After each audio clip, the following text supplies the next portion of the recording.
আল্লাহ তাআলা শুকর, আল্লাহ তাআলার বিশেষ দয়া যে আমরা সপ্তাহের সর্বোত্তম দিন সাপ্তাহিক ঈদ জুমার দিনে আল্লাহ তাআলার জিকিরের জন্য আল্লাহর ঘরে আমরা আসতে পেরেছি। আলহামদুলিল্লাহ। এই সমাজে আমাদের মতোই অনেক মুমিন মুসলিম দাবিদার আছে, আমাদের আত্মীয় স্বজন আছে, তাদের কেউ কেউ হয়তো জুমাতেও আসার মতন হেদায়েত তাদের কপালে আসেনি। আল্লাহ তাআলা তাদেরকেও হেদায়েত দান করুন। তো আল্লাহ তাআলার দয়া করুণা আমাদের প্রতি বা সৃষ্টির প্রতি যা রয়েছে এগুলো গণনা করে শেষ করা যাবে না, আলোচনা করেও শেষ করা যাবে না। তবে আমাদের দায়িত্ব হলো আল্লাহ তাআলার কৃতজ্ঞতা পোষণ করা এবং নিয়ামতগুলোকে সম্মান দেওয়া, মূল্যায়ন করা, নিয়ামতগুলোকে অবহেলা না করা। তো মাশাআল্লাহ আপনারা আগে আগে এসেছেন, আলহামদুলিল্লাহ। আরও আগে আসার জন্য চেষ্টা হবে ইনশাআল্লাহ। তো আজকে যারা এখানে আছেন অধিকাংশই নিয়মিত এই মসজিদে জুমা পড়েন। দু চারজন ভাই হয়তো গতকালকের এলানে এসেছেন আজকে আমাদের কারণে। তো মাশাআল্লাহ যারা আগে থেকে এখানে জুমা পড়েন, গত জুমায় মুহতারাম খতিব সাহেব কি কি বিষয় নিয়ে কথা বলেছিলেন কিছু কি মনে আছে? গত জুমায় কি কি বিষয় নিয়ে খতিব সাহেব আলোচনা করেছিলেন? যারা মোটামুটি ছিলেন, একদম শেষে যারা এসেছেন তাদের তো কিছু মনে থাকার কথা নয়, আছে মনে হয়? প্রশ্নটা করলাম এই জন্যে, এই যে জুমার যে আলোচনা, প্রথমত এই যে আলোচনাটা আমরা এখন করছি এটা জুমার অংশ না, এটা বাড়তি একটা ব্যবস্থাপনা। এটা নিয়েও আবার কেউ কেউ বিতর্ক করেছেন বা করেন। স্বাভাবিকভাবে জুমার আজান দিয়ে ইমাম সাহেব দাঁড়িয়ে যে খুতবাটা দেন, সাধারণত আমাদের দেশে আরবিতে পুরোটাই হয়। অনেক দেশে কোরআনের আয়াত আরবিতে পড়া হয়, মানে কোরআন শরীফ হাদিস শরীফগুলো আরবিতে পড়ে আলোচনাগুলো আঞ্চলিক ভাষায় দেওয়া হয়। অনেক দেশে এই রেওয়াজ আছে। তো তাদের দেশেও অনেক জায়গায় দেখা যায় যে ওই খুতবা ছাড়াও আগে বেশ কিছু সময় আলোচনা কোথাও করে কোথাও করে না, কারণ এটা নিয়ে কেউ কেউ বিতর্ক করে। তো আমরা বিতর্কটা মনে করিয়ে দিচ্ছি না, তবে সতর্ক করে দিই বা জানিয়ে দিই। এজন্য কেউ বিতর্ক করলে আমরা সেটার দিকে তাকাবো না, কারণ আমাদের আলহামদুলিল্লাহ বিশ্বাস বা আমাদের বিশ্বাসটা ঠিক রাখতে হবে যে এই বাংলা আলোচনা বা খুতবার আগের যে আলোচনা এটা জুমার নামাজের কোনো অংশ না, কিন্তু আজানের পরে দাঁড়িয়ে যে খুতবাটা দেওয়া হয় সেটা নামাজের সাথে সম্পৃক্ত। কারণ ওই খুতবা না দিয়ে শুধু নামাজ পড়লে জুমা আদায় হবে না, এই বিষয়টা আমাদের খেয়াল রাখতে হবে। কারণ নতুন মুসল্লিরা মনে করবে হয়তো এই আলোচনাও জুমার অংশ, সেজন্য এটা আমাদেরকে খেয়াল রাখতে হবে। তো আল্লাহ তাআলা জুমার ব্যবস্থাপনা করেছেন। 5 ওয়াক্ত তো নামাজ আমরা সারা সপ্তাহে পড়ি আলহামদুলিল্লাহ, কিন্তু জুমায় বিশেষভাবে খুতবাটা কেন? খুতবার বাংলা হলো বক্তৃতা, খুতবার বাংলা হলো কি? বক্তৃতা, আলোচনা ইত্যাদি।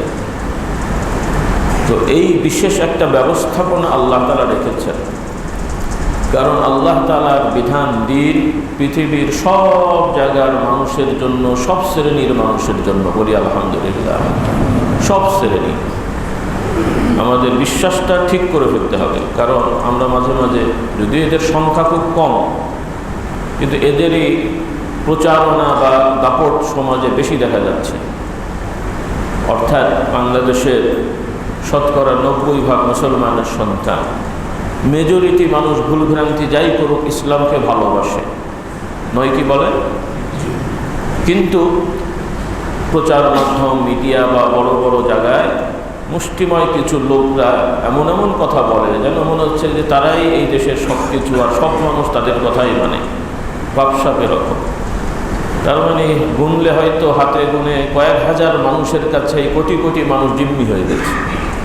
আল্লাহ তাআলা আমাদের ঈমানকে মজবুত করে দেন, শক্তিশালী করেন, এই তাদের খপ্পর থেকে আমাদেরকে আল্লাহ তাআলা উদ্ধারের ব্যবস্থা করে দেন। তো সেজন্যে মাঝে মাঝে শোনা যায় কেউ কেউ বলে আরবের কালচার এই দেশে আসবে কেন? তার মানে মানেটা কি? হ্যাঁ, যে ইসলাম আরবের ইসলাম, মক্কা মদিনার ইসলাম, ওখানকার লোকেরা মানবে, আমরা বাঙালি, বাংলাদেশি, ভারতীয়, আমাদের মানার দরকার কি? ভাবসাবটা এরকমই তো নাকি বলে? আল্লাহ আমাদের হেদায়েত দান করুন। হ্যাঁ, মুহাম্মদুর রাসূলুল্লাহ সাল্লাল্লাহু আলাইহি ওয়াসাল্লামের জন্মভূমি মক্কা শরীফ, তিনি মদিনা শরীফে হিজরত করে অবস্থান করে মক্কা শরীফ, মদিনা শরীফ এক পর্যায়ে সবই উনি পরিচালনা করেছেন।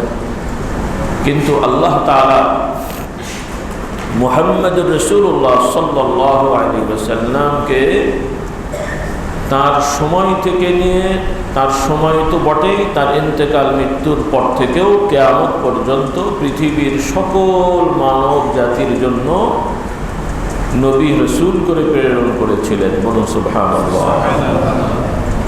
অর্থাৎ পৃথিবীর সকল জাতি গোষ্ঠী মানুষ মুহাম্মদ রাসূলুল্লাহ সাল্লাল্লাহু আলাইহি ওয়াসাল্লামের আদর্শ মানতে তারা বাধ্য,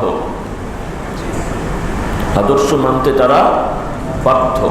এটা আল্লাহর বিধান, এটা কোনো গতানুগতিক আইডিওলজি বা চিন্তা বা কি বলে দর্শন না, আরবীয় দর্শন না।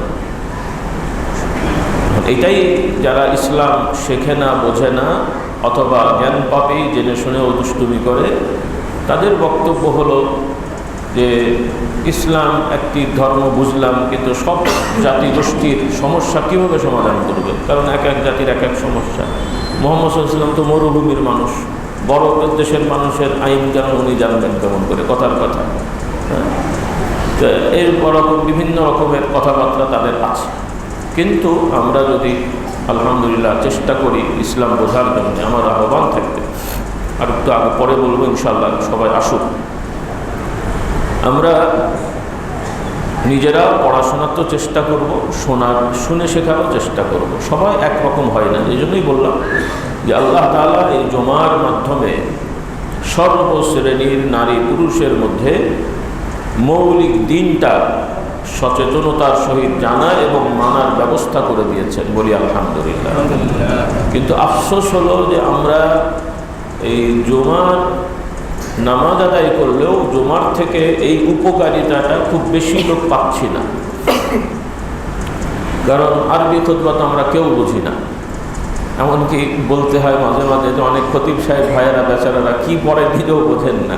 এটা সত্য কথা, সবাই না, মাশাআল্লাহ আপনাদের খতিব সাহেব আলেম মানুষ বোঝেন, অনেকেই আছে নিজেও বোঝেন। এটা তার দোষ বলছি না, কারণ তার সীমাবদ্ধতা। আফসোস যে আমরা মাদ্রাসাতে 12, 14, 16, 18 বছর পড়ার পরেও কোরআন শরীফ খুলে সব জায়গায় বুঝি না, সিলেবাসটাই গোলমালে, পারিপার্শ্বিক সিস্টেমটা যথেষ্ট সুন্দর না, পরিশ্রম হয় কিন্তু সেই অনুযায়ী আমরা ফল পাই না। জেনারেল শিক্ষার একই অবস্থা, একদম নার্সারি থেকে সব পড়ানো হয়, কিন্তু এসএসসি এইচএসসি পাশ করলেও একান্ত ভালো ছাত্র ছাড়া, ব্যক্তিগত মেহনত ছাড়া দেখবেন অনেকে ইংরেজি ঠিকমতো পড়তেও পারে না, বললেও সব উল্টোপাল্টা বলে। বাংলাও একই অবস্থা, 3 পাতা লিখতে যান দেখবেন যে অধিকাংশই ভুল করবে, কারণ বাংলা ভাষা তুলনামূলক আরবি ইংরেজির থেকে কঠিন আমার কাছে মনে হয় আর কি। বাংলা আসলে তুলনামূলক কঠিন। সবথেকে সুন্দর এবং সহজে রপ্ত করার ভাষা হলো পৃথিবীতে, সেটা হলো আরবি ভাষা। আলহামদুলিল্লাহ, এটা আমি বাড়িয়ে বলছি না, পৃথিবীর ভাষাবিদ যারা আছে, গবেষক, তাদের মতামত হলো, যারা এগুলো নিয়ে গবেষণা করেন, ইংরেজিতে তারা বলেন আরবিকে ক্লাসিক্যাল ল্যাঙ্গুয়েজ, মানে খুবই সুন্দর এবং খুবই সহজতর পদ্ধতিতে বলা যায়, শেখা যায় এবং মানে নিজের ভাব প্রকাশ করা যায়, এটা হলো আরবি ভাষা। এটা কোরআনের জন্য এই বৈশিষ্ট্যটা আল্লাহ দিয়েছেন, বলি আলহামদুলিল্লাহ। তারপরে কোরআনের ভাষা আরও সহজ, কোরআনের ভাষা আরও সহজ, কোরআন রপ্ত করা হাদিসের থেকেও সহজ, কারণ কোরআনের শব্দ ভাষাগুলো সরাসরি আল্লাহ সুবহানাহু। আর হাদিস শরীফ মানুষের ভাষা। আবার ভুল না বুঝি, অর্থাৎ রাসূলুল্লাহ সাল্লাল্লাহু আলাইহি ওয়াসাল্লামের বিষয়গুলো সাহাবীরা বর্ণনা করেছেন, তাহলে জিনিসটা তো মানতে হবে। আপনারা আবার ভুল না বুঝেন যে হাদিসকে ছোট করা হচ্ছে না, মানে হাদিসের বর্ণনাটা হচ্ছে, ভাষাটা হচ্ছে আমাদের মানুষের, যার কারণে বাস্তবতা হলো কোরআন শরীফ যত সহজে মুখস্থ রাখা যায় করা যায়, হাদিস শরীফ তত সহজে মুখস্থ করা যায় না, রাখাও যায় না। এটা একটা কোরআনের মুআজিজা, বলুন সুবহানাল্লাহ। এজন্য কোরআনকে ভয় পাওয়ার কিছু নেই। আমরা যদি মনে করি যে আমরা সাধারণ মানুষ কিভাবে কোরআন শিখবো, এটা ভুল কথা, মানে এটা আমাদের ভুল ধারণা। সবাই দাওরা পাস টাইটেল পাস হয়ে যাবে এটা শর্ত না, কিন্তু আমরা চেষ্টা করলে। তো কয়েকদিন আগে ঈশ্বরদীতে আমি গেলাম, সেখানে এক ভাই বয়স্ক, অনেক বয়স্ক, তিনি দীর্ঘ বয়স, মানে বয়স হওয়া পর্যন্ত কোরআন শরীফ মোটেই পড়তে জানতেন না, এমনকি আরবি অক্ষরগুলো ভালো করে মনে ছিল না ওনার। সেই লোক আমার সাথে কথা, মানে ওই ইমাম সাহেব আমাকে মুসাফা করে পরিচয় করালেন যে হুজুর ইনি আমার কাছে আলিফ বা থেকে শুরু করে এখন কোরআন শরীফ রিডিং শিখে গেছে। অনেক বয়স্ক মানুষ, 60-এর উপরে বয়স তার, আলহামদুলিল্লাহ। তাহলে আমাদের চেষ্টা থাকবে, আমরা এমন না যে হয়নি তো হয়নি, না, আমরা চেষ্টা করি অল্প, মানে আমাদের এই কর্মব্যস্ততার মধ্য থেকে সহজভাবে একটু সময় বের করে নিই যে আমরা নিয়মিত কিছু কিছু কোরআন শিখব, তেলাওয়াত শিখব।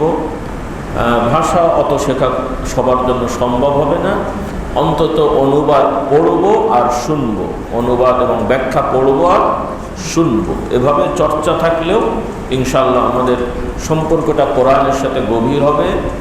আর কোরআনুল কারীমের সাথে আমাদের সম্পর্ক যত বেশি গভীর হবে, আমাদের ঈমানটা তত সতেজ এবং তাজা এবং শক্তিশালী থাকবে।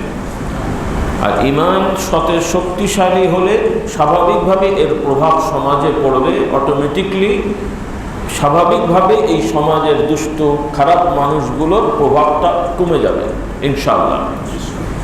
মানে শুধুমাত্র সমালোচনা করলে তো সুরা হবে না, সমাধানটা কি বের করতে হবে। তো সমাধানের পথে না যেয়ে যদি আমরা শুধু গালাগালি সমালোচনা এগুলো করতে থাকি, তাহলে তো আর সুরা হবে না। এগুলো তার এমনি এমনি রাতারাতি হয়নি, এই সমস্যাগুলো এমনি এমনি রাতারাতি হয়নি, দীর্ঘদিনের জঞ্জাল। প্রতিদিন যদি আমরা পরিষ্কার করি, গাছের পাতা পড়েছে প্রতিদিন পরিষ্কার করি, জায়গাটা পরিষ্কার থাকবে। এখন যদি চিন্তা করি অল্প আছে থাক, 2 দিন পরে করব, 3 দিন পরে আর একটু হোক, 1 সপ্তাহ পরে দেখবেন যে এরকম মোটা হয়ে গেছে। এই জন্য আল্লাহ তাআলা জুমার ব্যবস্থা করে দিয়েছেন। মানুষ ভুলে যায়, মানুষের প্রতি মানুষের চিন্তা ফিকির বিভিন্ন রকম থাকে, কিন্তু প্রতি সপ্তাহে আল্লাহ তাআলা ব্যবস্থা করেছেন যে ইমাম খতিব সাহেবেরা, সমাজের দায়িত্বশীলরা, মূলত মুমিন মুসলমানদের সমাজের এই জুমার খুতবা দেওয়ার মূল দায়িত্বটা হচ্ছে ওই সমাজের যারা দায়িত্বশীল, প্রশাসন, দায়িত্বটা তার। তিনি যদি না পারেন সময়ের জন্য বা অনেক বেশি ব্যস্ততা বা অনেক বেশি মানুষ জনসংখ্যার জন্য, তখন তিনি প্রতিনিধি নির্ধারণ করবেন, তার পক্ষ থেকে কথাগুলো আসবে। এবং কেন আসবে? কারণ যিনি দায়িত্বশীল, সমাজে কি সমস্যা না সমস্যা সাধারণ একজন আলেম হুজুর উনি ভালো জানেন না দায়িত্বশীলরা ভালো জানেন? হ্যাঁ, আমি পীর সাহেব ঘরে বসে কি জানবো যে কার কি সমস্যা হয়েছে, কে কি করেছে?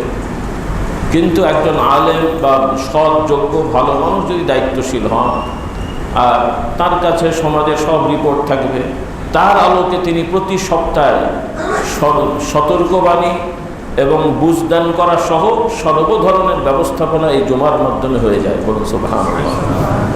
কিন্তু আফসোস হলো আমাদের সমাজে সেটা হচ্ছে না, যার কারণে সমস্যারও সমাধান হচ্ছে না। খতিব সাহেব ওনার মতন উনি বকেন, আমরা আমাদের মতন চলি, আর বেশিরভাগ মানুষ তো তার কথাই জানে না। বেশিরভাগ মানুষ খতিব সাহেব কি বলল সেই কথাটাই পৌঁছায় না তাদের কাছে। আর যাদের কাছেও পৌঁছায়, আমি তো প্র্যাকটিক্যালি আপনাদের সামনে তুলে ধরলাম যে হয়তো আপনারা অনেকে জানেন, এত লজ্জা করে বলেননি। গত জুমার বিষয়গুলো অনেকেরই মনে নেই, অনেকের হয়তো 2-4টা আছে। তো মনে থাকতো কখন? আমরা যদি গঠনমূলক কথা বলতাম, খতিব সাহেব যদি বলেন, আর আমরাও যদি মনোযোগের সহিত এটাকে গুরুত্ব দিয়ে শুনতাম, মানতাম, তাহলে তো এমনিই মনে থাকতো। তো অনেক সময় আমরা যা বলি দায় সারা বলি, আর ওই কথায় কি আর থাকবে বলেন দেখি, সময় শুধু মানে চলে যায়, সময় কাটানো, এইরকম একটা ভাবসাব। তো যাই হোক, জুমাকে গুরুত্ব দিতে হবে, জুমার আলোচনাকে গুরুত্ব দিতে হবে এবং জুমা থেকে আমাদের শিক্ষা এবং দীক্ষার ব্যবস্থা নিতে হবে। আল্লাহ তাআলা আমাদেরকে তৌফিক দান করুন। তো আজকে বেশি আলোচনা নয়, আমরা সবাই মাশাআল্লাহ সচেতন, আল্লাহর রাস্তায় আছি, পথে আছি। তো একটি হাদিস থেকেই সামান্য আলোচনা এবং কোরআনুল কারীমের আয়াত যেটা তেলাওয়াত করেছি এর থেকে কিছু আলোচনা করেই সমাপ্ত করছি। হাদিসটা আমি বারবার বলি বিভিন্ন আলোচনায়, অনেকে হয়তো শুনেছেন বা আমাদের থেকেও শুনেছেন, আবার আমি মনে করিয়ে দিই। স্বাভাবিকভাবে আমরা আল্লাহর ওলি যারা হন বা যাদের প্রতি যাদেরকে আমরা আল্লাহর ওলি সুধারণা করি, তাদেরকে আমরা ভালোবাসি, মহব্বত করি। কিন্তু আমাদের অনেকের একটা ধারণা যে আল্লাহর ওলি একটা শ্রেণী, আমরা সাধারণ যারা আছি আমরা হতে পারিনি বা হওয়া সম্ভব না বা কঠিন, এরকম একটা ধারণা আমাদের আছে। কিন্তু এটা একটা ভুল ধারণা। আল্লাহর ওলি প্রকৃতপক্ষে কারা? আল্লাহর ওলি নির্দিষ্ট কোনো গোষ্ঠী বা বংশের মানুষ না। আল্লাহর ওলি মানে বন্ধু বা প্রিয়, শ্রদ্ধাভাজন, অভিভাবকের অর্থ ব্যবহার হয়। তো আল্লাহ তাআলার প্রিয়, শ্রদ্ধাভাজন, আল্লাহ তাআলা যাদেরকে ভালোবাসেন, এই মানুষরা কারা? এই মানুষরা সমাজের সব ধরনের শ্রেণী পেশার মানুষের মধ্যেই আছে, যদি তার মধ্যে মৌলিক দুইটা গুণ থাকে। কটা গুণ? একটা হলো তার বিশ্বাস এবং স্বীকারোক্তি। ঈমান মানে হলো একদিকে বিশ্বাস আর একদিকে স্বীকারোক্তি। আর একদিকে কি? স্বীকার করবে, স্বীকার করে নিচ্ছে, মেনে নিচ্ছে এবং বিশ্বাস করছে অন্তর দিয়ে। এই দুইটা যদি কোরআন সুন্নাহ মোতাবেক হয় এবং তার বাহ্যিক আমলগুলো, তার খাওয়া দাওয়া, চলাফেরা, অন্যান্য নীতিগুলো যদি কোরআন সুন্নাহর আলোকে হয়, এই লোকটা যে পেশারই হোক, তার থেকে কোনো কিছু অলৌকিক ঘটুক আর না ঘটুক, কেউ তাকে চিনুক আর না চিনুক, আল্লাহ তাআলার কাছে সে আল্লাহর প্রিয় বান্দা, যাকে আরবিতে বলা হয় আল্লাহর ওলি। বলুন সুবহানাল্লাহ। এটা কোরআনের সংজ্ঞায়। কিন্তু আমরা মনে করি ওলি মানে হয়তো কোনো পীর সাহেব বা পীর সাহেবের গোষ্ঠী, অথবা কিছু হুজুর মাওলানা, অথবা আবার আরেক শ্রেণীর কাছে নামাজ রোজা করুক আর না করুক, অলৌকিক কিছু ঘটাতে পেরেছে, বস্তা পেতে ঘুরে বেড়ায়, অথবা জামা কাপড় ছাড়াই ঘুরে, অলৌকিক কিছু ঘটে, সেও নাকি আল্লাহর ওলি। বলুন না, এগুলো বড় ভয়ঙ্কর বিষয়। কারণ সমাজের সাধারণ কেন, অনেক পড়াশোনা করা মানুষও এদেরকে ভক্তি করে। আর মানুষ হিসেবে তাদেরকে আমরা অবজ্ঞা করব না। যারা এই শ্রেণীর মাথার সমস্যা আছে, যেটাকে পাগল বলা হয়, অথবা হিতাহিত জ্ঞান নেই, এই ধরনের ঘুরে ঘুরে বেড়ায়, কিছু আছে এদের মধ্যে যারা বিভিন্ন দল, গোষ্ঠী, শ্রেণী, রাষ্ট্রের গোয়েন্দা বিভাগের লোক কিছু আছে। আর কিছু, সেগুলো তো আমাদের শনাক্ত করা সম্ভব না আপনাদের সাধারণ মানুষের পক্ষে। আর কিছু আছে বাস্তবেই তারা পাগল, উন্মাদ। তো সমাজে আমাদের চেষ্টা থাকবে এদেরকে ভালো করার, রাষ্ট্রের এক্ষেত্রে দায়িত্ব আছে, কিন্তু আমাদের সমাজের সেই দায়িত্বগুলো সঠিকভাবে পালন হয় না। কারণ একটা রাষ্ট্রের দায়িত্ব কি? যে আপনারা ব্যবসা বাণিজ্য করে ভালো হবেন আর আপনাদের থেকে শুধু ট্যাক্স আদায় করা হবে নাকি? এই কাজটাদের। রাষ্ট্রের দায়িত্ব হলো জনগণের সেবা করা, জনগণের সুযোগ সুবিধা নিশ্চিত করা, অধিকার রক্ষা করা। এগুলোর জন্যই তাদের দায়িত্ব, মানে তারা বসবেন, রাষ্ট্রের শাসক হবেন প্রকৃতপক্ষে সেবক। কিন্তু আফসোস হলো এখন বর্তমান পৃথিবীর অধিকাংশ, এমনকি যারা ইসলামের নামে রাষ্ট্র চালায় দু চারটা, তাদের ওই একই অবস্থা হয়ে যাচ্ছে দিনকে দিন। এখন শাসক মানেই শোষক, শাসক মানেই শোষক। কীভাবে মানুষকে শোষণ করবে সেই ধান্দায় শুধু থাকে, মানুষদেরকে অস্থির করে রেখেছে। আল্লাহ তাআলা আমাদের এই জুলুম অবিচার থেকে হেফাজত করুন। তাহলে সমাজের এই পাগল ছাগল মানুষ যেগুলো রয়েছে, এদেরকে সুস্থ করার ব্যবস্থা করা, এদেরকে পুনর্বাসনের ব্যবস্থা করা, এটা রাষ্ট্রেরও দায়িত্ব আছে, সামাজিকভাবেও আমাদের ইমানদারদের দায়িত্ব আছে। কিন্তু এই শ্রেণীর মানুষ আল্লাহর প্রিয় বান্দা হবে, তাদেরকে আমাদের অনুসরণ করে চলতে হবে, তাদের কাছে আমরা দোয়া চাইব, মানত নিয়ত করে যাব, এইটা খুব ভয়ঙ্কর একটা ভুল জিনিস। আল্লাহ তাআলা আমাদের এগুলো থেকে হেফাজত করুন। তাহলে আমাদের সবাইকে আল্লাহর প্রিয় বান্দা হওয়ার চেষ্টা করতে হবে।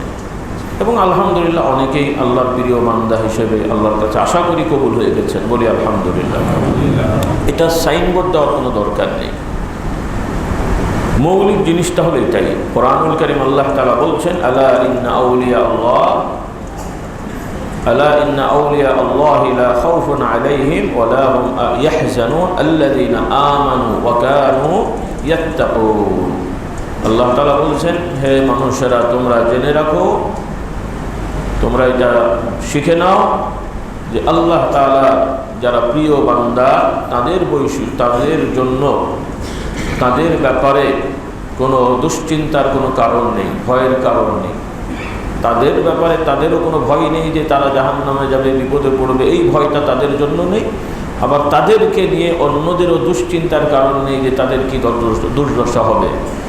তো এই আল্লাহর প্রিয় বান্দাদের বৈশিষ্ট্য হলো যারা সঠিকভাবে ঈমান আনয়ন করবে, বিশ্বাস করবে এবং প্রকাশ করবে, স্বীকার করবে। শুধু মনে মনে দাবি করলে এই মুসলমান সমাজে অন্তত, হ্যাঁ, অনেক সময় কোনো কোনো ক্ষেত্রে নতুন মুসলিম অথবা এমন এক পরিবেশে সে থাকে, নিজেকে মুসলিম পরিচয় দিলে তাকে মেরে ফেলবে বা সমস্যায় পড়বে, সেটা ভিন্ন। কিন্তু মুসলিম সমাজে কেউ মুমিন মুসলিম যদি তিনি হন, তাহলে অন্তত ঠিক করতে হবে, প্রকাশ করে বাহ্যিক আমল করতে হবে। এখন কেউ নামাজ ঠিক মতো পড়লো না, জামাতে আসলো না, রোজা রাখলো কিনা বোঝা যাচ্ছে না, কিন্তু দাবি করলো আমি মুমিন, এটা হবে না। মুমিন মুসলমান অন্তত পুরুষদেরকে জামাতে নিয়মিত নামাজে আসতে হবে। হুজুর থাকতে পারে, সমস্যা থাকতে পারে, সেটা ভিন্ন। কিন্তু ইচ্ছা করে জামাতে খুবই কম আসছে, মাঝে সাঝে আসছে, শুধু জুমায় আসছে, অন্য ওয়াক্তে মোটেই আসছে না, এটা খুব বড় খারাপ অভ্যাস। শুনতে খারাপ লাগে কিন্তু বলতে বাধ্য হই, এটা মুনাফিকি স্বভাব। নাউজুবিল্লাহ। কি স্বভাব? সে নামাজ পড়লেও তার এটা মুনাফিকি স্বভাব। আল্লাহ তাআলা আমাদের এই মুনাফিকি স্বভাব থেকে হেফাজত করে, এটা আমাদের মনে রাখতে হবে। তাহলে ঈমান অন্তরেও থাকতে হবে, প্রকাশ থাকতে হবে। অনেক পরিবারে এমনি ভদ্র নম্র, কিন্তু ঠিকমতো পর্দা করা হয় না, কিন্তু দাবি করা হয় আমার মেয়ে, আমার স্ত্রী খুবই আল্লাহওয়ালা, দিনদার, কিন্তু পর্দা করেন না। তারা বলেন ওনারা সত্য কথা বলেন, নামাজ পড়েন, তাহাজ্জুদ পড়েন, এমন দাবিও করে অনেক, কিন্তু পর্দা করে না। আচ্ছা, তাহাজ্জুদ পড়া বেশি জরুরি না পর্দা করা বেশি জরুরি? যারা বেপর্দা মহিলা তাহাজ্জুদ পড়ে, বলা হলেও হয়তো মাঝে সাথে পড়তে পারে, একদম মিথ্যা কথা না হলেও আমার তো ধারণা অভ্যাসে পরিণত হওয়া সম্ভব হয় না, আমার তো মনে হয়। তাহাজ্জুদ পড়া অনেক ভালো, নফল রোজা রাখা অনেক ভালো, কিন্তু না রাখলে কোনো অপরাধ হবে না, কিন্তু ঠিক মতো শরীয়ত মোতাবেক পর্দা। আবার ইদানিং আবার কিছু পর্দা আছে, বাইরে গেলে বোরকা পরে, তাও বোরখা আবার সে ধরনের বোরখাও, পড়া না পড়া একই ভালো, বরং যে এমনি পোশাকের তুলনায় বোরখা আরও ঝামেলা। কারো কারো বোরখা এরকম, মানে খুবই আকর্ষণীয় ফ্যাশন করা বোরখা। বোরখা নামক একটা শব্দ আমাদের সমাজে আছে, কিন্তু মা বোনদের জন্যে পরপুরুষের, মানে অন্য বেগানা পুরুষ যারা, যে সমস্ত পুরুষদের সামনে স্বাভাবিকভাবে যাওয়ার বিধান ইসলামের নাই, নিষেধ, যেটাকে আমরা বেগানা পুরুষ বলি, বেগানা নারী বলি, পরপুরুষ, পর মহিলা। তো এনাদের মূল গুণ আশা করি আপনাদের আলোচনা শুনেছেন, মনে করিয়ে দিই। অর্থাৎ নারীদের জন্য যেই পুরুষদের সাথে স্বাভাবিক বিবাহসাদী বৈধ, পুরুষদের জন্য যেই নারীদের সাথে বিবাহসাদী বৈধ, এই ধরনের নারী পুরুষ কোনো কারণে প্রয়োজনে যদি কথাবার্তা, মানে দেখা করতে হয়, কথা বলতে হয় সামনাসামনি, অথবা বাড়ি থেকে বাহিরে কোনো প্রয়োজনে যেতে হয়, তাহলে একজন নারীর জন্য মাথা থেকে পা পর্যন্ত পুরো শরীরটা এমনভাবে ঢাকা ফরজ, যাতে করে স্বাভাবিকভাবে সে একটা মানুষ, এটা বোঝা যাচ্ছে, কিন্তু সে কেমন, তার দেহের অঙ্গ প্রত্যঙ্গগুলো কেমন, এটা যেন বোঝা না যায়, এইভাবে ঢাকাটা হলো ফরজ। এখন এইটার জন্য নতুন সিস্টেম বা একটা সিস্টেম আমাদের আছে, বোরখা নামক একটা পোশাক। এই বোরখা নামক পোশাক পরাটা ফরজ না, এটা একটা সহায়ক পোশাক। একটা সময় অনেক সমাজে এটা ছিল না, বড় বড় চাদর এমনভাবে গায়ে দেওয়া হতো, যেমন শীতকালে আমরা চাদর গায়ে দিই, ওইটা এমনভাবে গায়ে দিত একদম কিছুই বোঝা যেত না, শুধু একটা প্যাকেটের মতন আর কি, মোটামুটি। যেমন আপনারা দেখেছেন এই করোনার সময়, করোনাকালীন তো উন্নত বিশ্বে কিছু পোশাক মানে পোশাক তারা মানিয়েছিল, অনেকে পরতো, দেখলেও শুধুমাত্র একটা প্যাকেটের মতন মনে হতো। হ্যাঁ, নারী ওর ভেতরে কি পুরুষ না নারী বোঝাও যেত না। হ্যাঁ, তো এরকম আর কি। তো সাধারণত এরকম পোশাক পরলে এরা যে নারী বোঝাই যাচ্ছে, পুরুষ তার পোশাক পরার দরকার নেই। তো এই রকম পোশাক পরে বাইরে যাওয়া বা কথা এইটা বৈধ, কিন্তু ঘরোয়া পোশাক পরে অথবা বোরখার নামে টাইট ফিট এবং খুবই আকর্ষণীয়, যেটা দেখলে বারবার মানুষ তাকাবে, যুবকরা তাকাবে, বুড়োরা তাকাবে বা মানুষ তাকাবে, এই ধরনের আকর্ষণীয় বোরখা বললে আসলে পর্দা আদায় হচ্ছে না। তারা কষ্ট করে করছে কিন্তু আদায় হচ্ছে না। আবার যারা ঘরোয়া পোশাক পরে চলে যাচ্ছেন, বলছে মনের পর্দা বড় পর্দা। মন ঠিক আছে, তো মনের পর্দা বড় পর্দা, মন ঠিক আছে, কাজে অত ঢাকাঢাকির দরকার নেই। আবার আমরা বললে তারা রাগ করে, হুজুররা বাড়াবাড়ি করে। তো ভাই, আমাদের বাড়াবাড়ি করার কি আছে? আল্লাহ তাআলা আমাদের হেদায়েত দান করুন। কারণ হুজুররাও তো মানুষ, তারাও তো পুরুষ। তো আপনার দেখতে ভালো লাগে, ওনারা কি খারাপ লাগে নাকি? নাউযুবিল্লাহ। কিন্তু আমরা কেন দেখতে চাই না? আল্লাহ তাআলা নিষেধ করেছেন। এরপরে হালাল হারাম বাদ বিচার করা বললে অনেকে রাগ করে। ইদানিং সুদ খাবার মানুষ দিন দিন বেড়ে যাচ্ছে নাকি কমে যাচ্ছে? আজকে তো 20-30-40 বছর আগে মোটামুটি সবাই তো জানেন, মোটামুটি সুদ হারাম খারাপ এটা জানে না আমাদের সমাজের একদম এরকম কোনো লোক নেই। মোটামুটি একটু বুঝ আছে, গ্রামের সাধারণ অশিক্ষিত মানুষও জানে এটা যে সুদ খারাপ জিনিস, হারাম জিনিস। তো আজকে তো 20-25-30 বছর আগেও অনেক লোক ছিল, বা এখনও কেউ কেউ আছে, হয়তো নামাজ রোজায় কিছু ত্রুটি থাকলেও সুদকে খারাপ জানে। সে নিজেও খায় না এবং খারাপ জানে, কিন্তু পরক্ষণে কিছু উল্টো হয়ে গেছে। অনেক মানুষকে দেখা যায় বেশ নামাজ পড়ে, বেশ রোজা রাখে, দেখতে শুনতেও পরে, মানে জামা পাকা পরে বেশ বুজুর্গ টাইপের, কিন্তু সুদী ব্যাংকে টাকা রেখে ইন্টারেস্ট খায়। আল্লাহ তাআলা আমাদের হেদায়েত দান করুন। এগুলো ভয়ঙ্কর সমস্যা। কারণ ইমানের জন্য শর্ত, ইমান ঠিক রাখার জন্য শর্ত হলো হারাম থেকে বেঁচে থাকা। কি থেকে বেঁচে থাকা? হারাম, হারাম যেগুলো স্পষ্ট হারাম। টুপি মাথায় দেওয়া ভালো, বড় জামায় গায়ে দেওয়া ভালো, কিন্তু টুপি মাথায় না দিলে অপরাধ হবে না, দেওয়া ভালো। বড় জামা গায়ে দেওয়া ভালো, না দিলে অপরাধ হবে না। কিন্তু আমার টুপিটা যে টাকা দিয়ে কিনলাম তার মধ্যে যদি সুদি টাকার অংশ থাকে, যে বড় জামাটা আমি গায়ে দিলাম তার মধ্যে যদি সুদি টাকার অংশ থাকে, যে জায়নামাজটা দিয়ে আমি নামাজ পড়ছি তার মধ্যে যদি সুদি টাকার অংশ থাকে, হ্যাঁ, সে আমার সারা বছরের 1 লাখ টাকার খরচ দেখা গেল যে 50-60 হাজার টাকা সুদি টাকা। তার মানে আমার এই জায়নামাজ যদি 1000 টাকার হয়, তাহলে এর মধ্যে কি বলে 400-500 টাকা কি আছে? সুদের টাকা আছে। তাহলে আমার প্রত্যেকটা অংশ, আমি খাবার খাচ্ছি, রোজা রাখছি, সেহরি করছি, যে খাবারটা আমার এই খাবারের মূল্যায়ন যদি হয় 50 টাকা, তার মধ্যে 20-30 টাকা সুদ আছে। আমি ইফতার করছি, তার মধ্যে 20-30 টাকা সুদ আছে। আমি পানির বিল দিচ্ছি, তার মধ্যে সুদ আছে। ইলেকট্রিক বিল দিচ্ছি, তার মধ্যে সুদ আছে, হারাম টাকা ঢুকেছে। কিন্তু বাহ্যিকভাবে তো আমি নামাজ পড়লাম, রোজা করলাম, সুন্দর জায়নামাজ, সুন্দর পাগড়ি, সুন্দর আতর, মদিনার খেজুর, কি বলে,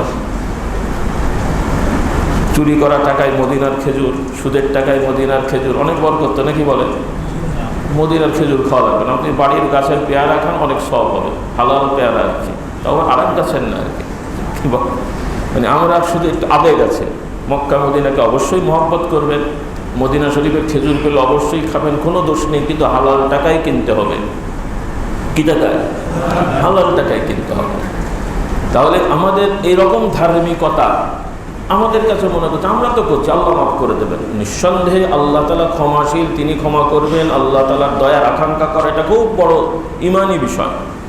কিন্তু আল্লাহ তাআলা যেমন রহমান তেমন রহিম, আবার আল্লাহ তাআলা এই গুণগুলো যেমন শিখিয়েছেন, আবার এটাও শিখিয়েছেন আল্লাহ তাআলা আল আদল, আল মুকসিদ, আল্লাহ তাআলা আল জব্বার, আল কাহ্হার। আল্লাহ তাআলা দয়া করে ক্ষমাও যেমন করেন, আবার ন্যায় বিচার প্রতিষ্ঠার জন্য কঠোরতাও অবলম্বন করেন। সুবহানাল্লাহ। এই জন্য আল্লাহ তাআলার দয়াকে যেমন বিশ্বাস করতে হবে, আবার আল্লাহ তাআলা ন্যায় বিচার করে কঠোর হবেন, সেখানে তিনি ইনসাফ প্রতিষ্ঠার জন্য কঠোরভাবে বিচার ব্যবস্থা পরিচালনা করবেন। সেই বিচারে আল্লাহ তাআলা যারা কবিরা গুনাহ করে তাদেরকে শাস্তি দেবেন ঘোষণা আছে, আবার দিয়েও ক্ষমাও করতে পারেন, সেটা আল্লাহ তাআলার ইখতিয়ার। কিন্তু দয়ার অজুহাত দিয়ে আমরা হারাম কাজ অভ্যাসে পরিণত হবে, এটা কিন্তু ঈমানের পরিচয় না। মানুষ মাত্র ভুল হয়ে যায়। এখন বাংলাদেশের একটা আইন ছিল, আছে মনে হয়, প্রস্তাব ছিল, সংস্কার করা হয়েছে কিনা আমি জানি না, যে মৃত্যুদণ্ডপ্রাপ্ত আসামিকে রাষ্ট্রপতির কাছে ক্ষমা ভিক্ষা চাইলে ক্ষমা করার একটা নিয়ম ছিল। শুনেছেন না আপনারা? তার মানে যাত্রার সাথে গণ্ডগোল হলে কি বলে, খুন করব আর আশা করব রাষ্ট্রপতি আমাকে ক্ষমা করে দেবে, নাকি বলে? তাই তো নাকি? ব্যাপারটা এরকম, যদিও আইনটা সঠিক না। আইনটা কি নয়? সঠিক না। এই দেশে আইনের নামে অনেক জুলুম আছে, আইনের নামে অনেক জুলুম আছে। এই জন্য সমাজটা ভারসাম্যহীন হয়ে গেছে, কারণ আইনগুলোর কোনো মানদণ্ড নেই। যে যার মতন পেরেছে একটা করে আইন বানিয়েছে, রুচি অনুযায়ী। যেন খাবারের একটা রুচি আছে না, কেউ নুন বেশি খায়, কেউ ঝাল বেশি খায়, কেউ মরিচ বেশি খায়। তো আমাদের দেশের আইন ওই রকম, যার যেমন মাথা তেমন তেমন আইন আর কি। যে যেমন আসে এক একটা আইন করে সমাজটাকে একটা আইনের নামেও মানুষকে এখন হয়রানি শুরু হয়ে গেছে। আল্লাহ তাআলা আমাদের এই আইনত জুলুম, সার্বিক জুলুম, এগুলো থেকে বের হয়ে আসার তৌফিক দান করুন। তো ঈমান আল্লাহ তাআলা বলছেন, এর সাথে আমাদের যেগুলো আমি বলছি এগুলো তো বোঝার ব্যাপার আছে, সহজভাবে বুঝি। আমরা সবাই তো জানি অজু নামাজের জন্য পাক পবিত্র হতে হয়। পাক পবিত্রতার জন্য দুইটা পদ্ধতি, অজু আর গোসল। তো সেক্ষেত্রেও অজু করি বা গোসল করি, পানিটা কি হতে হয়? পবিত্র হতে হয়, পাক হতে হয়। আবার সেই পবিত্রর আবার ব্যাখ্যা আছে, এই যেমন ছাত্র ভাইরা পড়েছে। কিছু আছে নিজে পবিত্র কিন্তু পাক করতে পারে না, আবার কিছু আছে নিজেও পবিত্র পাক করতে পারে।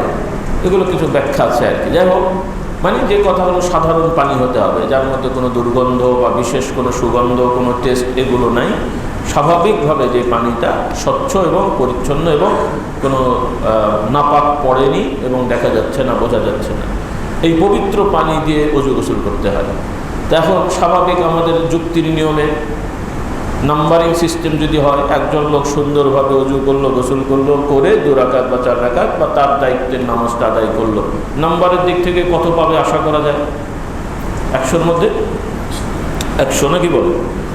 আর সেই লোকটাই যদি অজু করেছে, গোসল করেছে, 2-4 রাকাত নামাজ পড়েছে, সবই ঠিক, কিন্তু পানিটা নাপাক ছিল, কত নম্বর? 50। কিছু তো হওয়া উচিত। এত কষ্ট করলো বেচারা, যুক্তি থেকে বলে কিছু দেবেন? আমাদের যুক্তিতে হয়তো কিছু পাওয়ার কথা। বিশেষ চিন্তাবিদরা বলবে, বিবেচনা করে, যে এত কষ্ট করলো, আচ্ছা নাপাক হয়েছে অর্ধেক, তাই হবে? ব্যাপারটা এরকমই।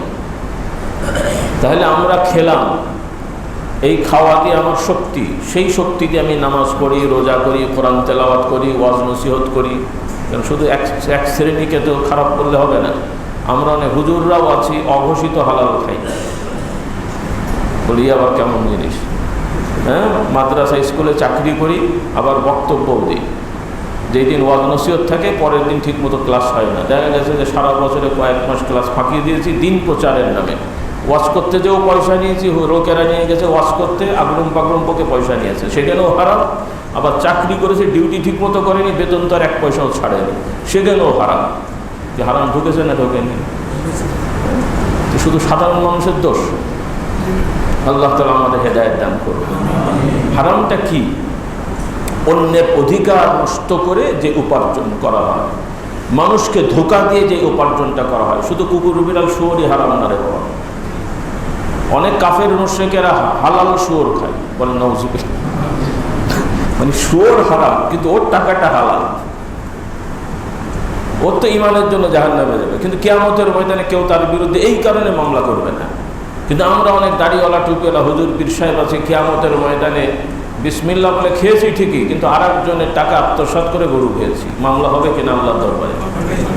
হ্যাঁ, সুন্নতি সবজি কদু খেয়েছি, কিন্তু আমার ভাই বোনের জমি দখল করে সেই জমিতে ফসল, তার ফসল আমি খেয়েছি। আমাদের দেশে নাই মনে হয় এমন চিজ। তো বলি আল্লাহ তাআলা রহমতটা কি দেখে দেবেন আমাদেরকে? বলেন দেখে। রহমত তো আল্লাহ দেবেন বা দিচ্ছেন, আল্লাহর রহমত ছাড়া তো আমরা নাই। আল্লাহ তাআলার রহমত দুটা, একটা হলো আম আর একটা হলো খাস। কাফের মুশরিক নাস্তিক যে আল্লাহকে অস্বীকার করে, গালাগালি করে, তার জন্য আল্লাহ অক্সিজেন বন্ধ করে দেন না, নির্ধারিত সময় মৃত্যু দেন।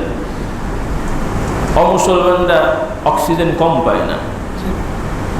জমি জায়গার ফসল, একজন তাহাজ্জুদ গোজার নামাজি লোক, তার 1 বিঘা জমি, পাশের লোক যদি অন্য ধর্মের হয়, আর একটা যদি নাস্তিক হয়, পাশাপাশি 3-4টা জমি একই ফর্মুলায় যদি চাষ হয়, 3 রকম ফসল হয়, করকম হয়। আল্লাহ তাআলা আম দয়া করেছেন, বলি সুবহানাল্লাহ, রহমান, বলি আলহামদুলিল্লাহ। আর ইমানদার, ওই ফসলের মধ্যে যে ইমানদার মুত্তাকি, ওজনে হয়তো একই হবে, কিন্তু ওর মধ্যে আল্লাহ তাআলা বিশেষ বরকত দান করবেন। সুবহানাল্লাহ, বরকত একটা আলাদা জিনিস, এটা খাতা কলম দিয়ে দেখানো যায় না, হিসাব করাও যায় না। এই জন্য আমরা সবাই আসুন নিজেদেরকে পরিচ্ছন্ন করে ফেলি। এমন নয়, আমরা তো বলি, কিছু ভাইরা মনে করেন যে হুজুররা বলে ভালো জিনিস, কিন্তু অত মানা যায় না। এই একটা আমাদের বড় সমস্যা আছে। একটু মেনে দেখেন মানা যায় কিনা, মেনে দেখেন মানা যায় কিনা। আল্লাহ তাআলার কোনো বিধান পালন কি বলে অপালনযোগ্য না, মানে পালন করা যায় না এমন না। আর যেটা আসলেই যায় না, তো সেটা তো আর আল্লাহর বিধানই থাকে না, বলি আলহামদুলিল্লাহ। হ্যাঁ, রমজানের রোজা যে পারবে তার জন্য ফরজ, যে অসুস্থ, রাখতে পারছে না, রাখতে গেলে অজ্ঞান হয়ে যাবে, রোগ বেড়ে যাবে, তার জন্য কি আল্লাহ ফরজ করেছে? নাকি বিধান করেছেন রোজা রাখতেই হবে, রাখতে যে যদি মরে যায় শহীদের মর্যাদা হবে, তাও ছাড়া যাবে না, এমন কি মশলা আছে নাকি? হ্যাঁ, হারাম, শুয়োর হারাম, কুকুর হারাম, বিড়াল ইত্যাদি ইত্যাদি ইত্যাদি হারাম। আল্লাহ না করুক, আল্লাহ না করুক, কোনো মানুষ যদি এমন পর্যায়ে তাকে রাখা হয় বা এমন জায়গায় চলে যায় যে সেই জায়গায় না খেয়ে থাকতে থাকতে এমন অবস্থা যে মরে যাবে, কিন্তু আশপাশে যা খাবার আছে হারাম, এখন ওই বেঁচে থাকার জন্য যতটুকু দরকার, 2-1 কামড়, 2-1 ঢোক খেলে যে অন্তত বেঁচে থাকা যাবে, এতটুকু খাওয়া বা ব্যবহার করা, এটা কি তার জন্য? তার জন্য হালাল নাই। এখন কোরমা পোলাও করে শুয়োর খাবো নাকি? হ্যাঁ, আমাদের বিশ্বাসটা এভাবেই রাখতে হবে। আমরা তো আলহামদুলিল্লাহ কেউ শুয়োর খাই না। কেন খাই না? আল্লাহ নিষেধ করেছেন। তো শুয়োর আল্লাহ নিষেধ করেছেন, সুদকে নিষেধ করেছেন। এখন প্রশ্ন হলো যে আমরা চলবো কেমন করে? হ্যাঁ, আমরা ব্যবসা করে চলবো। কি করে চলবো?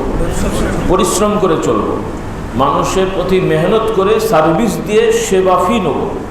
এটা হচ্ছে আল্লাহর আইন। কেউ কেউ বুঝতে ভুল করে। ব্যবসার অনেক পদ্ধতি আছে। লাভ করব, কিন্তু মানুষকে ঠকাবো না, মানুষের প্রতি অবিচার করব না। আল্লাহ তাআলা ব্যবসাকে হালাল করেছেন, কিন্তু কিছু লোক আছে আবার ব্যবসা, হালাল ব্যবসাটাকেও হারাম করে ফেলে। হালাল ব্যবসাটাকেও অতি লাভ করতে যে মানুষকে ধোঁকা দেয়, যেটা যা নয় এটা বলে বিক্রি করে।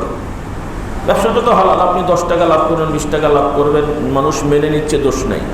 কিন্তু ক্রেতা যা চাচ্ছে আমি তাকে ওই বুঝ দিয়ে দিলাম, কিন্তু জিনিসটা না, তাকে ধোঁকা দিলাম। রাসূলুল্লাহ সাল্লাল্লাহু আলাইহি ওয়াসাল্লাম বলেন, যারা আমাদের মধ্যে ধোঁকাবাজি করে, ধোঁকা দেয়, আমি যে বললাম ভাই আমাকে একটা চাইনিজ জিনিস দিয়ে দিন বা চাইনিজ একটা কাপ দিয়ে দিন, ব্যবসায়ী আপনি আমার কাছে, আমি দোকানদার বলবো ভাই আপনি আমাকে একটা চাইনা এটা এই প্রোডাক্টটা দিয়ে দিন। আমি কৌশল করে আরেক দেশের প্রোডাক্ট চাইনা বলে চালিয়ে দিলাম। যদি না থাকে আপনি বলতে পারেন চাইনা নিচ্ছেন, ভালো কথা, চাচ্ছেন ভালো, তো চাইনা তো আমার নাই, তবে এইটা আছে, দেখতে পারেন কেমন, ভালো কিনা, আশা করি ভালো হবে, নিতে পারেন, বলতে পারেন, কিন্তু ধোঁকা দেওয়া যাবে না। একটা জিনিস আরেকটা। অথবা অনেক সময় ব্যবসায়িক সিস্টেমে ভাই আপনার জন্য এত টাকা, আমার কসম লাভ খুব একটা হবে না, এই বলে অথচ দেখা যাবে 3 গুণ লাভ করে বসে আছে। এটা তো বলার দরকার ছিল না। এই সোজা জিনিসটা আমি বাঁকা করলাম কেন? আমি বলতে পারতাম ভাই এটার এই দাম, এটা ছাড়া আমি বিক্রি করতে পারছি না, কথা শেষ ভাই, আপনি লাভ করেন। কিন্তু বেশি চালাকি করতে যে আমি হালালটাকে কি করে ফেললাম, তাকে ধোঁকা দিলাম, মিথ্যা বললাম, আবার কসম কেটে মিথ্যা বলে। সকালবেলা আপনি প্রথম কাস্টমার, তার আগে হয়তো 10টা বিক্রি হয়ে গেছে। এই যে লুকোচুরি, মানে এগুলো শয়তান আমাদেরকে দিয়ে করায়।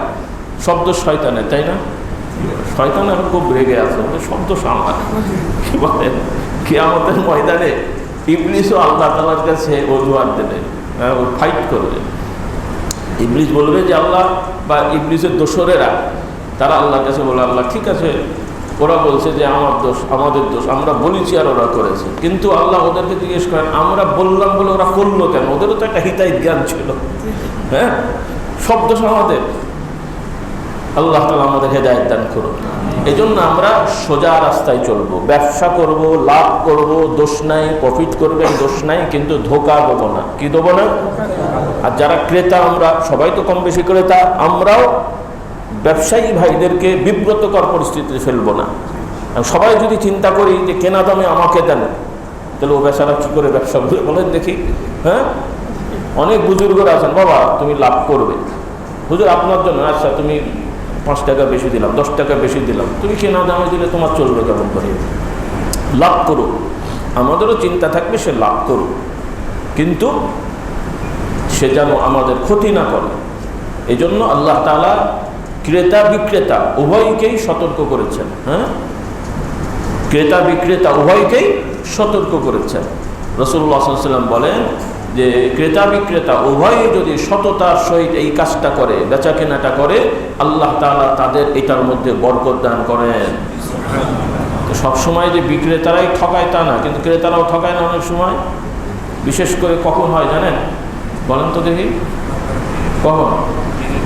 ভিড়ের সময় আর গরুর হাটে ওই বান্ডিলের মধ্যে ঢুকিয়ে দেয়, বলে হুজুরের অভ্যেস আছে নাকি আবার?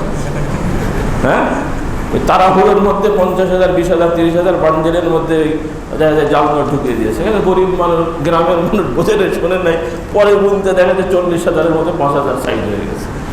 হয় না, হয় না? শুনেছেন না এরকম?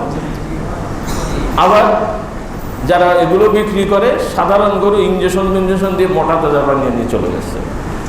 হ্যাঁ, বিষাক্ত ইঞ্জেকশন যেগুলো আছে, না, এগুলো খুব খারাপ জিনিস, এগুলো হারাম। আমাদের দেশের তো সমস্যা এখানে, অনেক সময় গরিব দেখে আমরা আহা ভাবি, আহা গরিব মানুষ, কিন্তু এই গরিবের মধ্যে তো কত বদমাইশ আছে কল্পনা করতে পারেন। আমরা তো গ্রামগঞ্জে যাই, কিন্তু গ্রামের গরিব অসহায়দেরকে দেখে অনেক সময় একটু দয়া হয়, কিন্তু পরবর্তীতে তাদের আচার আচরণে তখন চিন্তা করি আল্লাহ তাআলা এদেরকে এমনি এগুলো রাখার, এমনি এদেরও ব্যারাম আছে, এদেরও কি ব্যারাম আছে। এজন্য হ্যাঁ, যারা গ্রামের গরিব অসহায়, এরা যদি অন্তত নীতিবান হয়, তাহলে অনেক টাকা পয়সাওয়ালাদের তুলনায় তারা সহজে জান্নাতে চলে যাবে। কেন? ওর চেকিং কম। রাস্তায় যদি কি বলে অপারেশন বসে, চেক পোস্ট বসে, তাহলে একজন লোক হাতে কিছু নেই, পকেটেও কিছু নেই, সোজা মাটা যাচ্ছে, ওর অত চেকিং হয়। কিন্তু হাতে যদি 3, 4, 5টা ব্যাগ থাকে, এটা খোলেন, ওটা করেন, সেই করেন, সেই করেন, ও অনেক ঝাবে না। তাহলে যার টাকা আছে, জমি আছে, বাড়ি আছে, হালাল না হারাম, উপার্জন কি হিসাব অনেক হবে। গরিব মানুষ দিন আনে দিন খায়, নামাজ রোজা করে, মাশাআল্লাহ, সোজা জান্নাতি। সুবহানাল্লাহ। হ্যাঁ, সোজা জান্নাতি। এই জন্য স্বাভাবিক জীবনযাপন করা সব মানে নিরাপদ, আখিরাতের বিচারেও নিরাপদ, দুনিয়ার বিচারেও মোটামুটি। কারণ একটু বাড়িঘর হলেই এবার ওই বিভিন্ন সংস্থা টাকা কোথায় পেলো, ট্যাক্স দিল কিনা, এই মহাজালাতনের জিনিস, কত ঝামেলা আছে। তো দুনিয়াও ঝামেলা, আখিরাতেও ঝামেলা। তার মানে এটা না টাকা পয়সা ইনকাম করা, বাড়ি ঘর করা, এগুলো দোষ না, কিন্তু হতে হবে সহজ সোজা পদ্ধতি, হালাল পদ্ধতি। নাকি অসম্ভব? অসম্ভব না। মাশাআল্লাহ, বাংলাদেশে অনেক লোক আছেন লাখ কোটি কোটিপতি, পৃথিবীতে শত শত কোটি টাকার মালিক, এরকম অনেক ইমানদার আছেন, তার সবটাই বৈধ, বলি আলহামদুলিল্লাহ। আছে, হয়তো সংখ্যা কম। আবার অনেক গরিব আছে কিন্তু হারাম খায়। আল্লাহ তাআলা এদেরকে হেদায়েত দান করুন। সেজন্য আসুন, কারণ আল্লাহর রহমত পেতে হলে, পারিবারিক সামাজিক শান্তি পেতে হলে তাকওয়া অর্জন করতে হবে। ঈমানের পরে তাকওয়া, আর তাকওয়া হচ্ছে যা হারাম এগুলো থেকে বেঁচে থাকা। রাসূলুল্লাহ সাল্লাল্লাহু আলাইহি ওয়াসাল্লাম বলছেন, তোমরা হারাম বর্জন করে ফেলো, তাহলে তোমরা বড় আল্লাহর প্রিয় বান্দা হয়ে যাবে। হারামগুলো বর্জন করে ফেলো, আর অন্তত ফরজগুলো যেন ছুটে না যায়। সবার জন্য তার সব ফরজ না, সবাই কি হজ ফরজ? যাদের ফরজ হয়নি আলহামদুলিল্লাহ, অত কষ্ট নেই। ফরজ হলে অবশ্যই যেতে হবে। নাকি এখন চিন্তা করছেন এখন বয়স 30, 40, এত আগে যে আবার এসে গোনা টোনা হবে, আগে একটু করে টোরে ঠিক করে বুড়ো বয়স হয়ে যাবে নাকি? এই রেওয়াজ ঠিক হবে না। মোটামুটি আপনার চলে ফিরে সম্পদ যা আছে, আপনি হজে গেলেও খাওয়া দাওয়া চলাফেরায় সমস্যা হবে না। এইভাবে যদি জমি জায়গাও থাকে, তাহলেও আপনার আমার উপর হজ কি হয়ে গেল, যে আপনার যা জমি জায়গা আছে এমনি চলছে, 2-1 শতক বিক্রি করলে হজও করা যাবে, কোনো সমস্যা খুব একটা হবে না। তাহলে নগদ ক্যাশ টাকা না থাকলেও ওই 2-1 বিঘা জমি যা হোক বিক্রি করে, যেটা আপনার এফেক্ট হবে না, স্বাভাবিক জীবনযাত্রায় এফেক্ট হবে না, অভাবে পড়বেন না, এরকম যদি হয় তাহলেও ক্যাশ টাকা না থাকলেও তার উপরে হজ কি হয়? ফরজ হয়। অনেক মহিলাদের উপরে হজ ফরজ, কিন্তু তারা করতে পারেন না, আর তার জন্য অনেক দোষটা আমাদের পুরুষদের। কারণ অনেক মহিলারা বাবার যা সম্পত্তি আছে সেখান থেকে অল্প কিছু, সে মালিক হয়ে গেছে, বাবা মারা গেছেন, মা মারা গেছেন, কিন্তু আমরা ভাইরা তাকে সম্পত্তি দিই না, অথবা তাকে ভোগ করতে দিই না। সে স্বামীর ঘরে ভালো আছেন, কিন্তু হজে যাওয়ার মতন পরিস্থিতি ওখানে নেই, কিন্তু তার এই বাবার বাড়ির সম্পত্তি থেকে 2-1 বিঘা বিক্রি করলে সে কেন তার 3-4 জন নিয়ে হজ করা সম্ভব, এতে তার কোনো এফেক্ট হবে না, তার জন্য কিন্তু হজ ফরজ হয়ে গেল। কিন্তু তার দোষ না, আমাদের কারণে সে এই ফরজটা আদায় করতে পারছে না, আমরা দায়ী হয়ে গেলাম। বলুন নাউজুবিল্লাহ। বিষয়গুলো খুব সেনসিটিভ, এগুলো আমাদের হেলায় ধরে অনেক গুনাহ করে ফেলছি। আল্লাহ তাআলা আমাদের হেদায়েত দান করুন। যাই হোক, আমরা ঈমানকে ধরে রাখবো, তাকওয়া অবলম্বন করব। আর আমি আবার বলছি, আমার ভাইরা এখন এসছেন মসজিদের দোতলায় বারান্দায়, যে যেখানে আছেন, অনুরোধ আপনারা এই মসজিদে অধিকাংশ জুমা পড়েন, যে যেখানেই জুমা পড়েন, আমরা জুমার দিনে একটু আগে আগে মসজিদে যাব, বলি ইনশাআল্লাহ। 12টায় চলে যান, আজান হোক না হোক চলে যান। এখন তো এমনি 11:50 মনে হয় বা 7:40 ওয়াক্ত হয়ে যাচ্ছে। আর চেষ্টা করেন, পরামর্শ, যেহেতু বাংলাদেশে অনেক অনেক সমস্যা থাকলেও অনেক সম্ভাবনা আছে, সুযোগ আছে, আমরা এই সুযোগ সম্ভাবনাগুলোকে কাজে লাগালে অনেক সমস্যা লাফালাফি, মারামারি, চিল্লাচিল্লি ছাড়া এমনিই ভালো হয়ে যাবে। সুবহানাল্লাহ। কিন্তু আমরা সুযোগ কাজে লাগাবো না, আমাদের কি বলে আপনার সম্ভাবনাগুলোকে কাজে লাগাবো না, শুধু রাস্তাঘাটে মাইকে মঞ্চে চিল্লাচিল্লি করবো, তাতে তো সুরা হবে না। আল্লাহ তাআলা আমাদের হেদায়েত দান করুন। তো যাই হোক, আমার অনুরোধ, মসজিদে আগে আগে আমরা আসবো। তাহলে আপনারা, আমরা আগে আসলে খতিব সাহেবেরাও গঠনমূলক প্রয়োজনীয় কথা বলতে পারবেন। আর প্রতি জুমায় খতিব ইমাম সাহেবদের প্রতি আহ্বান, তারা বলেন, আরও বলবেন, গঠনমূলক কথা বলবেন, আমাদের সমস্যাগুলো তুলে ধরবেন, সমাধানগুলোও বলে দেবেন। শুধু সমস্যা না, সমাধান কি, সমাধান কি সেটাও তারা বলবেন। তাহলে সমস্যার সমাধান আমরা পেয়ে গেলে ওই রাস্তায় আমরা চলতে থাকবো। এভাবে চলতে চলতে দেখবেন ইনশাআল্লাহ এই জরাজীর্ণ সমাজটা একসময় জান্নাতি সমাজ হয়ে যাবে। বলছেন, বিষয়গুলো খুবই সিম্পল, এগুলো অনেক বড় উদ্যোগ নেওয়া জরুরি না, জাস্ট সিস্টেমগুলোকে ফলো করা। আল্লাহর আইন সহজ, আল্লাহ তাআলা আমাদের হেফাজত করুন। তো আমরা আমানতদারিতা রাখবো, ঈমান আমলের উপরে থাকবো, তাকওয়ার উপরে থাকবো। আর কথা বাড়াচ্ছে না, কয়েক মিনিট বেশি হলো, আমি ক্ষমা প্রার্থী। এই মসজিদের জায়গা জমি যারা ওয়াকফ করেছেন, দান করেছেন, শুরু থেকে পর্যন্ত যারা সহযোগিতা আছেন, মোহতারাম কমিটির সদস্যবৃন্দ, সভাপতি সাহেব, আজকে যারা সুযোগ করে দিয়েছেন, আল্লাহ তাআলা সবাইকে কবুল করুন, যাদের মানে বরকত দান করুন। আলহামদুলিল্লাহি রাব্বিল আলামিন। আল্লাহুম্মা সাল্লি আলা সাইয়্যিদিনা মাওলানা মুহাম্মদ ওয়া আলা আলিহি ওয়া আসহাবিহি ওয়া বারিক ওয়া সাল্লিম।